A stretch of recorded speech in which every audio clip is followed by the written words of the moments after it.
Welcome back to BCN news. సార్వత్రిక ఎన్నికలు ఎట్టకేలకు ప్రశాంత వాతావరణంలో ముగిశాయి. కౌంటింగ్ నేపథ్యంలో హింసాత్మక చర్యలను ఎలా అడ్డుకోవాలనే అంశంపై తిరుపతిలో మాబ్ ఆపరేషన్ మాక్ డ్రిల్ చేపట్టేందుకు సిద్ధమైంది. ఒకవైపు నిరసనకారులు ప్లకార్డులు చేతపట్టి అల్లరిమోకలు దూసుకొస్తుంటే వారిని ఎదుర్కొనేందుకు పోలీస్ సేనలు సిద్ధమయ్యాయి. ఈ సమూహాలను కంట్రోల్ చేసేందుకు మైక్ ద్వారా మొదట వార్నింగ్ ఇవ్వడం, బాష్పవాయు ప్రయోగం, లాఠీ చార్జ్ నిర్వహించడం వంటి అంశాలతో మాక్ డ్రిల్ ఆద్యంతం ఆకట్టుకుంది. ఈ పరిస్థితి అదుపులోకి రాకపోతే ఫైరింగ్ చేయడం, గాయపడిన వారిని అంబులెన్స్ సహాయంతో వైద్య చికిత్స నిమిత్తం ఆసుపత్రికి తరలించడం వంటివి డెమో ద్వారా ప్రజలందరికీ పూర్తిగా అర్థమయ్యేలా నిర్వహించిన మాక్ డ్రిల్ చోపర్లను ఆకట్టుకుంది.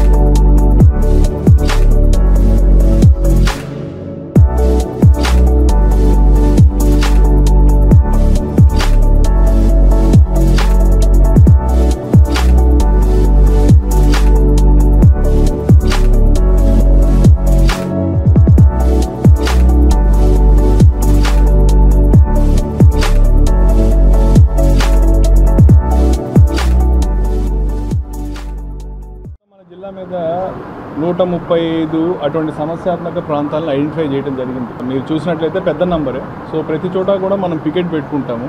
అయితే ఆ పికెట్ ఇటువంటి సిచ్యువేషన్ ఎరైజ్ అయితే దాన్ని హ్యాండిల్ చేయగలరా అన్న ఒక చిన్న మాట రావచ్చు. సో దానికోసం ఏం చేస్తామంటే మనం ఇప్పుడు ఏదైతే డ్రిల్ చేస్తామో ఇలాంటి టీమ్స్, మాబ్ కంట్రోల్ టీమ్స్ దాదాపు ఒక 3 టీమ్స్ పెట్టుకుంటున్నాం.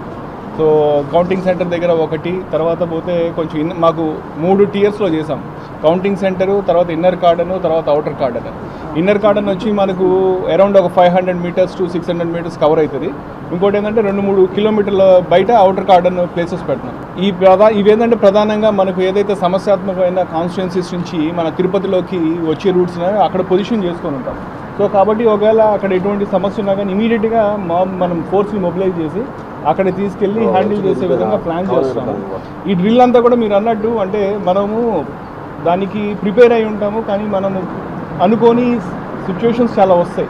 అయితే మన ముందున్న ఛాలెంజ్ ఏమంటే బేసికల్ అటువంటి సిచ్యువేషన్స్ వచ్చినప్పుడు ఎంత మినిమం టైంలో మ్యాక్సిమం ఫోర్స్ని మొబిలైజ్ చేయగలం అనే దాని మీదే మన ఇది ఉంటుంది.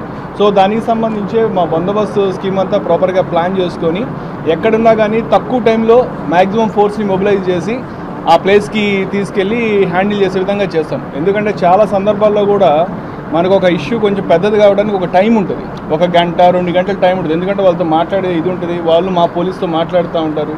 అదైన తర్వాత ఇంకా అది కంట్రోల్ కానప్పుడు, మా పోలీస్ తక్కువ ఉన్నారనుకున్నప్పుడు, వాళ్ళు ఎక్కువ మంది ఉన్న ఫీల్ అయినప్పుడు కొంత సిచ్యువేషన్ వస్తుంది. ఆ టైం ఏదైతే ఉందో ఆ టైంలో మనం కానీ ఫోర్స్ మొబిలైజ్ చేయగలిగితే ఏ సిచ్యువేషన్ అయినా చాలా వరకు హ్యాండిల్ చేయగలం.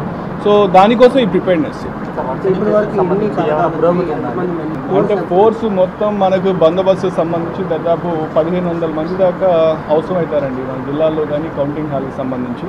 సో మన డిస్ట్రిక్ట్లో ఫోర్స్ ఉంది, తర్వాత ఒక 2 కంపెనీల పారామిలిటరీ ఫోర్సెస్ ఉన్నాయి, తర్వాత ఏపీఎస్పీ ప్లెటూన్స్ వస్తాయి. సో వీటన్నిటితోటి మనము మన బందోబస్తు ఎఫెక్టివ్గా మేనేజ్ చేయగలమని చెప్పి భావిస్తున్నాం. మనకు సిఐఎస్ఎఫ్, సిఆర్పిఎఫ్ వచ్చింది. మన ప్రస్తుతానికి ఆ కంపెనీలు వచ్చాయి కాబట్టి ఆ కంపెనీస్ వాళ్ళ సర్వీసెస్ మనం చేస్తున్నాం. దాని మీద వీడియో ఫుటేజెస్ వెరిఫై చేస్తున్నాం, దాంట్లో కొంతమంది వ్యక్తులను ఐడెంటిఫై చేస్తున్నాం. సో అది జరుగుతూ ఉంది. సో దానికి సంబంధించిన డీటెయిల్స్ నేను ఇప్పుడు చెప్పలేను. దాని మీద వేరేగా వాళ్ళ వర్షన్ వాళ్ళకు ఉంటుంది. మనం కూడా అల్టిమేట్గా video footage, technical evidence analyse చేసి అక్కడ ఉన్న మిగతా వాళ్ళని విచారించి అన్నీ చేసేటప్పటికీ ఒకవేళ వాళ్ళు దాంట్లో పాల్గొనలేదంటే దానికి తగ్గట్టే ఉంటుంది. పాల్గొన్నారంటే దానికి ఖచ్చితంగా శిక్షకి అర్హులవుతారు. పశ్చిమ గోదావరి జిల్లా భీమవరం జేపీ రోడ్లో ఉన్న పద్మావతి వెంకటేశ్వర స్వామి దేవస్థానంలో నిర్వహించిన స్వామివారి వార్షిక బ్రహ్మోత్సవాలు ఘనంగా ముగిశాయి. చివరి రోజున శ్రీవారికి పూలంగి సేవ, ద్వాదశ ప్రదక్షిణలు, ధ్వజావరోహణ, పర్యంక శయనోత్సవం, పవళింపు సేవ, నీరాజన మంత్ర పుష్పాలు తదితర కార్యక్రమాలు జరిగాయి. శనివారం అఖండ అన్న సమారాధన నిర్వహిస్తామని సహాయ కమిషనర్, ఆలయ కార్యనిర్వహణాధికారి రుద్రరాజు గంగా శ్రీదేవి తెలిపారు. భక్తులు అధిక సంఖ్యలో పాల్గొని స్వామివారి తీర్థ ప్రసాదాలు స్వీకరించి తరించాలని కోరారు. సత్రం వంశపారంపర్య ధర్మకర్త, చైర్మన్, ధార్మిక పరిషత్ సభ్యులు మంతెన రామ్ కుమార్ రాజు, ధర్మకర్తలు ఏర్పాట్లు పర్యవేక్షించారు.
Suami kapal yang berada di atas, jadi adalah segera mereka.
Tirumala శ్రీవారి ఆలయంలో గరుడ వాహన సేవ ఘనంగా జరిగింది.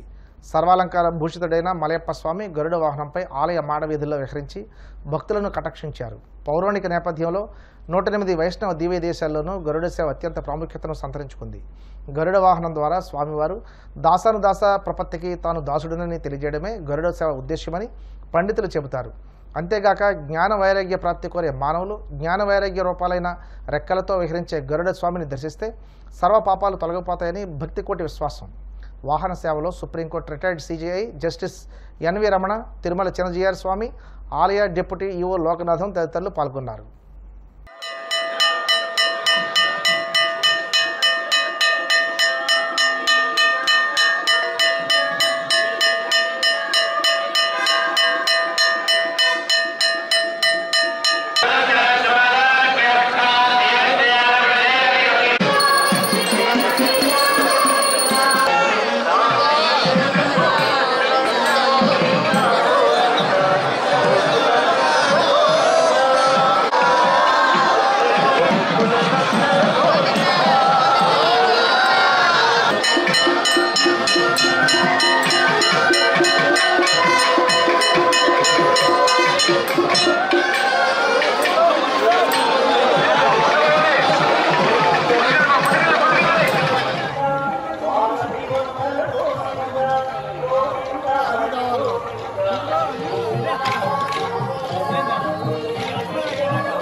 హర్యానాలోని అంబాలాలో జరిగిన ఘోర రోడ్డు ప్రమాదంలో ఒకే కుటుంబానికి చెందిన 7 ప్రాణాలు కోల్పోయారు.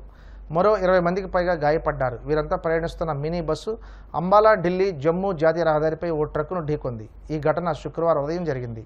సమాచారం అందుకున్న పోలీసులు క్షతగాత్రులను అంబాలా కంటోన్మెంట్ ప్రభుత్వ ఆసుపత్రికి తరలించారు. బాధితులంతా మాతా వైష్ణోదేవి పుణ్యక్షేత్రానికి వెళ్తున్న యాత్రికులని పోలీసులు తెలిపారు. ఉత్తరప్రదేశ్లోని బులంద్ షహర్ నుండి మినీ బస్సులో ఒకే కుటుంబానికి చెందిన 30 మంది మాతా వైష్ణోదేవి ఆలయానికి వెళ్తుండగా అంబాలా వద్ద బస్సు ట్రక్కును ఢీకొంది. ఈ ప్రమాదంలో అక్కడికక్కడే 3 మరణించగా మరో 4 ఆసుపత్రికి తరలించేసరికి ప్రాణాలు కోల్పోయారు. మిగతా 20 మంది అంబాలా కంటోన్మెంట్ ప్రభుత్వ ఆసుపత్రిలో చికిత్స పొందుతున్నారు. అందులో కొందరి పరిస్థితి విషమంగా ఉన్నట్లు తెలుస్తుంది. మృతుల్లో చిన్నారులు సహితం ఉన్నారని పోలీసులు తెలిపారు. వార్తలు ముగించే ముందు ముఖ్యాంశాలు మరోసారి. భీమవరం ఆనంద ఫంక్షన్ హాల్లో అన్నమాచార్య జయంతి, ఆకట్టుకున్న ప్రముఖుల సప్తగిరి సంకీర్తనలు.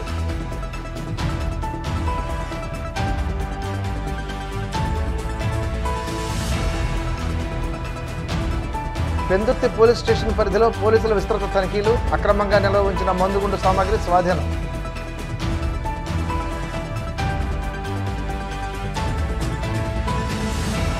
తిరుమల శ్రీవారి ఆలయంలో వైభవంగా గరుడ వాహన సేవ, ఆలయ మాడవీధుల్లో గరుడ వాహనంపై విహరించిన మలయప్ప స్వామి.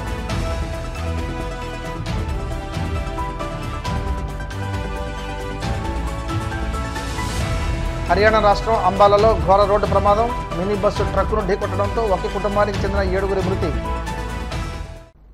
ఈనాటి వార్తలు ఇంతటితో సమాప్తం. తిరిగి రేపు ఇదే సమయానికి ప్రసారమైన న్యూస్తో కలుసుకుందాం. నమస్కారం.